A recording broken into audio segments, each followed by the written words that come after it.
अस्सलामुअलैकुम। आज की नशिस्त में पैगंबर इस्लाम हजरत मोहम्मद सल्लल्लाहु ताला अलैहि वसल्लम के बारे में बौद्ध मत यानी बौद्ध मजहब और उनके तीर्थक और उनके धार्मिक ग्रंथ क्या कहते हैं। वैदिक धर्म हो या बौद्ध धर्म हो या ईसाई धर्म हो या यहूदी धर्म हो, प्रत्येक धर्म के धार्मिक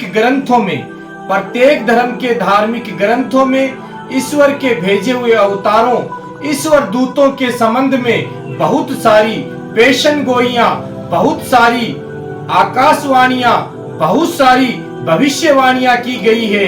किंतु जितनी अधिक पेशन गोइयां, भविष्यवाणियां पैगंबर इस्लाम हजरत मोहम्मद सल्लल्लाहु ताला अलैहि वसल्लम के बारे में बहुत सारे अवतारों ने और उनके धार्मिक ग्रंथों में की गई है, इतनी भविष्यवाणियां और किसी दूसरे पैगंबर या अवतारों के बारे में नहीं की गई है। बौद्ध धर्म यानी बौद्ध मत आज से लगभग 2500 साल पहले नेपाल का एक इलाका जिसका नाम कपिलवस्तु है, वहाँ 500 साल कबले मसीह यानी हजरत ईसा अलैहिस्सलाम से 500 साल पहले महात्मा गौतम बुद्ध का जन्म एक राजा के घर होता है और महात्मा गौतम बुद्ध के बचपन का नाम सिद्धार्थ था। महात्मा गौतम बुद्ध के बचपन का नाम सिद्धार्थ था। महात्मा गौतम बुद्ध कौन है? महात्मा गौतम बुद्ध बौद्ध धर्म की इन्होंने स्थापना की। बौद्ध धर्म के पहले ये तीर्थक हैं। बौद्ध धर्म की स्थापना महात्मा गौतम बुद्ध ने की और ये बौद्ध धर्म के पहले तीर्थक हैं। इन्होंने जगह जगह जाकर अपने बौद्ध धर्म का प्रचार प्रसार किया और लोगों को सत्य, अहिंसा, शांति का पाठ पढ़ाया और दर्श दिया। महात्मा गौतम बुद्ध के धार्मिक ग्रंथ यानी मजहबी किताब का नाम त्रिपिटक है। इसमें 3 किताबों का मजमुआ यानी 3 किताबें शामिल है। पहली विनय पिटक, दूसरी सुत्त पिटक, तीसरी अभिधम पिटक। विनय पिटक में 3 किताबें हैं। सुत्त पिटक में 3 भाग है। अभिधम पिटक में 7 किताबें शामिल है। इन बौद्ध धर्म के धर्म ग्रंथों का जब हम अध्ययन करते हैं तो हमें क्या मालूम होता है कि महात्मा गौतम बुद्ध ने और बौद्ध धर्म के धार्मिक ग्रंथों में जो पेशन गोइयां, जो भविष्यवाणियां इस्लाम धर्म के पैगंबर हजरत मोहम्मद सल्लल्लाहु ताला अलैहि वसल्लम के बारे में की गई है, जो सटीक एवं 100% सत्य है। महात्मा गौतम बुद्ध का एक शागिर्द, एक सेवक, एक शिष्य जो साये की तरह महात्मा बुद्ध के साथ रहता है, जिसका नाम आनंद है। एक रोज अपने आका, अपने मसीहा, अपने गुरु महात्मा गौतम बुद्ध से कहने लगा, क्या कहता है? आपके बाद ए मेरे गुरु, ए मेरे मसीहा, ए मेरे आका, आपके बाद क्या ये ईश्वरीय संदेश और जो इंसानियत की भलाई और ईश्वर का पैगाम और प्रचार और प्रसार क्या आपके इस दुनिया से चले जाने के बाद क्या ये बंद हो जाएगा?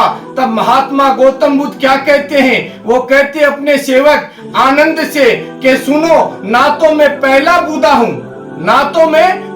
बुद्धा हूँ और ना मैं आखिरी बुद्धा हूँ। महात्मा गौतम बुद्ध क्या कहते हैं कि मेरे बाद एक बुद्धा आएगा और उसके बाद जो बुद्धा आएगा वो सुप्रीम बुद्धा होगा। उस जमाने के अंदर अवतारों को, ईश्वरीय दूतों को, पैगंबरों को और जो ईश्वर का पैगाम लेकर आते थे उन्हें बुद्धा कहते थे।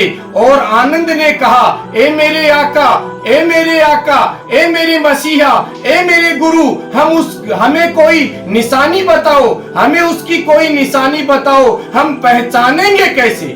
उसकी आखिरी बुदा जो सुप्रीम बुदा होगा उसकी कोई निशानी बताओ, हम पहचानेंगे कैसे। तब महात्मा गौतम बुद्ध ने क्या कहा, मैं अपने प्रिय सेवक आनंद से कहा, आने वाले ऋषि, आने वाले पैगंबर, आने वाले अवतार जिसके बारे में बताया उसकी निशानी ये होगी कि वो मैत्रेय होगा।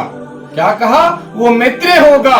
ये बात द गॉस्पेल ऑफ बुद्धा सफा नंबर 218 पर, और इस किताब के राइटर डॉक्टर कर्स पॉल हैं। इस किताब के राइटर कर्स पॉल हैं। और आगे महात्मा बुद्ध क्या कहते हैं, महात्मा बुद्ध कहते हैं कि दरअसल मेरे बाद जो एक बुद्धा होगा और उसके बाद जो बुद्धा होगा वो सुप्रीम बुद्धा होगा। यानी हजरत ईसा अलैहिस्सलाम का जन्म आपके 500 साल बाद होता है। महात्मा गौतम बुद्ध के 500 साल बाद हजरत ईसा मसीह इस दुनिया में तशरीफ लाते हैं, और हजरत ईसा मसीह के 550 साल बाद पैगंबर इस्लाम हजरत मोहम्मद सल्लल्लाहु ताला अलैहि वसल्लम इस दुनिया में तशरीफ लाते हैं। महात्मा बुद्ध ने कहा वो सुप्रीम बुद्धा होगा। क्या कहा, वो सुप्रीम बुद्धा होगा। सुप्रीम बुद्धा किसे कहते हैं, बौद्ध धर्म की किताबों के अनुसार सुप्रीम बुद्धा उसे कहते हैं, यानी उस जैसा कोई नहीं होगा, उस जैसा कोई नहीं होगा। वो मुकद्दस होगा, वो अजीम नूर होगा, वो अमलो दानाई वाला होगा, वो बरकत वाला होगा, वो आरिफे कायनात होगा, इंसानियत का बेमिसल रहनुमा होगा, फरिश्तों और फानी मखलूक का भी वो सरदार होगा। वो भी तुम्हें सच्चाई की तालीम देगा जैसे सच्चाई की तालीम मैंने दी है। वो अपने दीन का, अपने धर्म का प्रचार और प्रसार करेगा। ये बात महात्मा बुद्ध ने अपने सेवक आनंद से ये बातें बताई। और रहा सवाल मैत्रेय का, अगर हम हिंदी के अंदर इसका तर्जुमा, इसका अनुवाद जाने तो हिंदी के अंदर होता है मैत्रेय का अर्थ के संसार के लिए दया करने वाला। अरबी जुबान में मैत्रेय कहते हैं रहमतुल्लिल आलमीन को, जो तमाम जहानों के लिए रहमत बनकर आया है। और पैगंबर इस्लाम हजरत मोहम्मद सल्लल्लाहु ताला अलैहि वसल्लम के बारे में कुरान शरीफ के अंदर सूरह अंबिया आयत नंबर 107 क्या कहता है, वमा अर्सलनाका इल्ला रहमतल लिल आलमीन। ए महबूब, हमने आपको तमाम जहानों के लिए रहमत बनाकर भेजा है। तो बताओ मैत्रेय का अरबी के अंदर जो तर्जुमा और ट्रांसलेशन होता है वो होता है रहमतुल लिल आलमीन, रहमतुल लिल आलमीन। आगे बुद्ध मत की किताब विधान काया के अंदर देखो क्या निशानियां बताई है। विधान काया में यह लिखा हुआ है कि सुप्रीम बुद्धा की निशानियां बताई गई है, उनकी पेशन गोइया की बातें बताई गई है कि जो सुप्रीम बुद्धा होगा उसकी ये पेशन गोइयां है, उसकी ये निशानियां है। तो विधान काया किताब बौद्ध धर्म की है, उसके अंदर बताया गया है कि जो सुप्रीम बुद्धा होगा यानी वो सबसे बड़ा पैगामवर होगा, वो सबसे बड़ा पैगामवर होगा, यानी ईश्वर का सबसे बड़ा पैगाम पहुंचाने वाला होगा, उसे सुप्रीम बुद्धा कहते हैं। दूसरी निशानी, वो सबसे बड़ा रहनुमा होगा, यानी तमाम मखलूक पर रहम करने वाला होगा। तीसरी निशानी, वो तमाम बुद्धाओं में, वो तमाम अवतारों में, वो तमाम रहनुमाओं के अंदर आखिरी रहनुमा होंगे। ये तमाम निशानियां, ये तमाम पेशन गोइयां, ये जिस शख्सियत के अंदर मिलती है, ये जिस शख्सियत के अंदर पाई गई, वो दूसरा कोई नहीं है, वो आमिना का लाल है, वो आमिना का लाल है, इमामुल अंबिया है, खातमुन नबीयीन है और रहमतुल लिल आलमीन है। और हमारे प्यारे नबी हजरत मोहम्मद सल्लल्लाहु ताला अलैहि वसल्लम की जात में ये तमाम निशानियां मौजूद और पाई गई है।